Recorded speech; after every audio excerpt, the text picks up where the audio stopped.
Calcium जिससे दांत बने, ये शनि का सबसे बड़ी प्रॉपर्टी है। और मैं आपको बता दूं, जिस भी व्यक्ति के चार्ट में शनि डिस्टर्ब होगा, ये बड़ी सत्य बात है, उस व्यक्ति में कैल्शियम की डेफिशिएंसी यानी कैल्शियम घटा होगा, उसकी हड्डियां चुर चुर करेंगी, घुटने कट कट बोलेंगे, और अर्थराइटिस यानी गठिया की बीमारी होने की प्रबल संभावना है, और उनके हड्डियों में कमजोरी होगी, प्रायः अगर ऐसे झटक दे तो हड्डी टूट जाएगी। ये कैल्शियम की कमी की वजह से होता है। तो एक है कैल्शियम, और दूसरा शनि का जो सबसे बड़ा विटामिन है वो है विटामिन डी, विटामिन D3, जो धूप से लिया जाता है। तो ये दो जो विटामिन है, कैल्शियम और विटामिन D3, ये शनि के अधिकार में है। ये आज दिन तक किसी ने नहीं आपको बताया होगा, और ना ही आपने सुना होगा। और क्या है शनि के पास?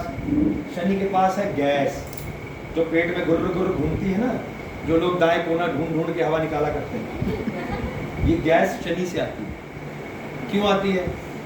साइंस में अगर आप शनि का स्वरूप पढ़ेंगे सौरमंडल में, तो शनि के स्वरूप में गैसें है। शनि जो है ऐसा ग्रह है जो गैसों का भंडार है, इथेन मीथेन गैस वहाँ पर प्रचुर मात्रा में। तो शरीर में जो गैस बनने की प्रवृत्ति है वो शनि के अधिकार में। तो जब भी शनि तकलीफ देंगे तो हड्डियों में या तो आएगी, घुटनों में आएगी, और दांतों में आएगी, और गैस में आएगी, और एक और जगह आएगी, वो आएगी नसों में। नर्व्स का अधिकार भी शनि के पास है। जो हमारी नसें हैं जिनमें रक्त का प्रवाह है, तो लोगों को हो जाता है सर्वाइकल,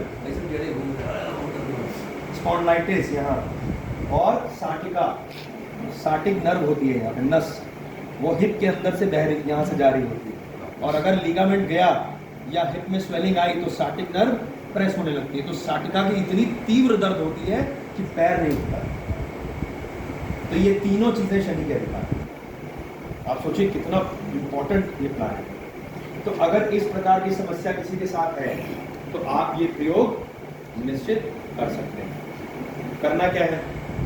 पहला सबसे बढ़िया उपाय है, जहां पर लेबर बैठी हो, लेबर मतलब घर बनाने वाले जो मजदूर हैं, उनको ढूंढ लीजिए। जैसे अपने हरजिंदर नगर पे मजदूर बैठे हैं, या देखिए कहां पर रिक्शा चालक ज्यादा झुंड लगा के बैठे हैं, ऐसी जगह ढूंढ लीजिए, और पानी ले लीजिए। पानी पाउच ले सकते हैं, 5-5, 6-6 रुपए की वाटर बॉटल्स आती हैं। शुद्ध जल लीजिए, जैसा हम पीते हैं वैसा जल लेकर के ऐसी जगह जा करके उन लोगों को एक एक अपने हाथों से, ऐसा नहीं कि रख दिया ले लो, एक एक करके पिला।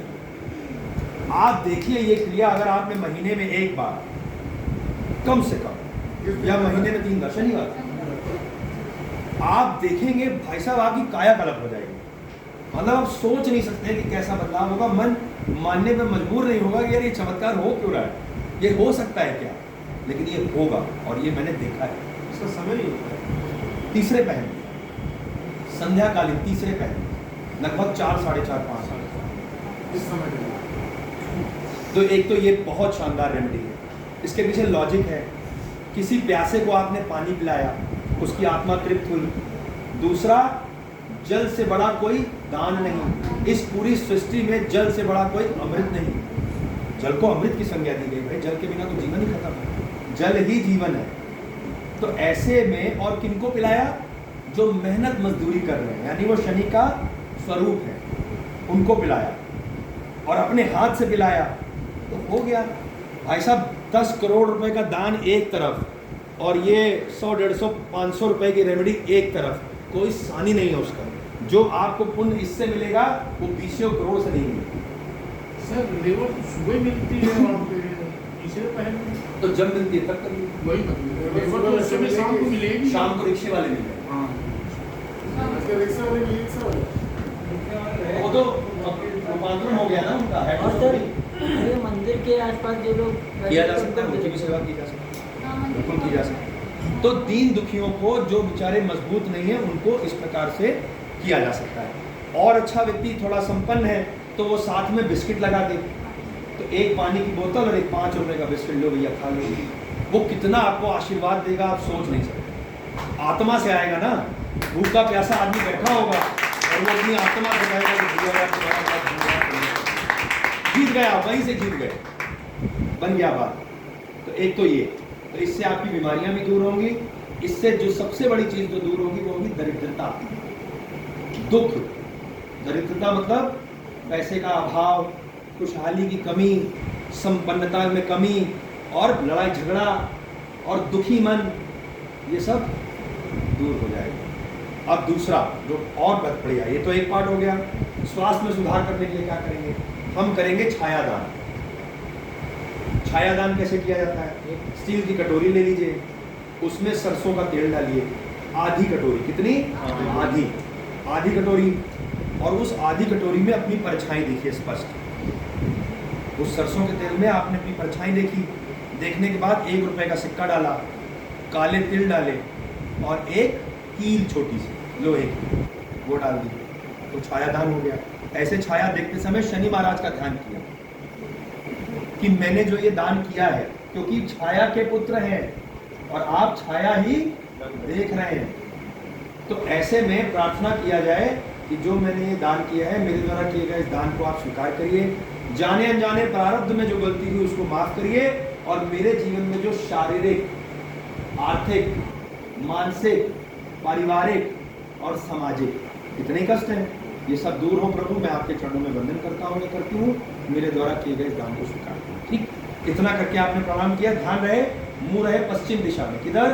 पश्चिम वेस्ट में, क्योंकि शनि का वास पश्चिम में। और फिर उस तेल को किसी पात्र में स्टोर कर लीजिए और प्रत्येक शनिवार करिए, और जब करीब 1 लीटर या आधा लीटर हो जाए, इतना हो जाए कि कोई बना खा सके, तो फिर चले जाइए मंदिर के बाहर और देखिए कौन व्यक्ति अंगविहीन है या बहुत दुखियारा दिख रहा है, और महाराज का ध्यान करिए, शनि महाराज का, और जिसके प्रति मन में प्रेरणा है कि किसको देना है प्रभु बताओ, तो वो एहसास कराएंगे इसको देना है, बस जा करके वो ना दे उसको कर लीजिए, देखिए यूं जो होगा यूं करके देखो, यूं दो। तो ये 2 रेमेडी वरदान है।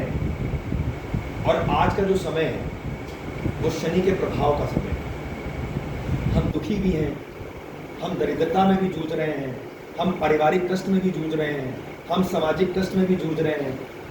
जो काम आज होना चाहिए वो काम 10 साल में हो रहा है। संतान आज पैदा होनी चाहिए, 10 साल बाद पैदा हो रही है। संतान को कहने में होना चाहिए, संतान 4 गाली बक रही है खड़े होकर। संतान को सपोर्ट करना चाहिए, संतान मुंह फेर ले रही है। हमें आगे बढ़ना है, हम कर नहीं पा रहे हैं। हमें किसी को आगे बढ़ाना है, हमारे पास है नहीं, हम आगे बढ़ा नहीं पा रहे हैं। पति पत्नी में बन रही है, समाज में हम हमेशा दुखी होकर बैठे हुए हैं, डिप्रेशन में रोज घर घेरा हुआ है, हर व्यक्ति अपमान करके चला जाता है। तो इसका मतलब हम शनि के प्रभाव में ही जीवन जी रहे हैं। तो कलयुग के जो सबसे बड़े ग्रह जो संचालक हैं वो 2 ही हैं, एक है शनि और एक है राहु। इसी का बोलबाला है दोस्तों। तो अगला सत्र हम लोग राहु पे बात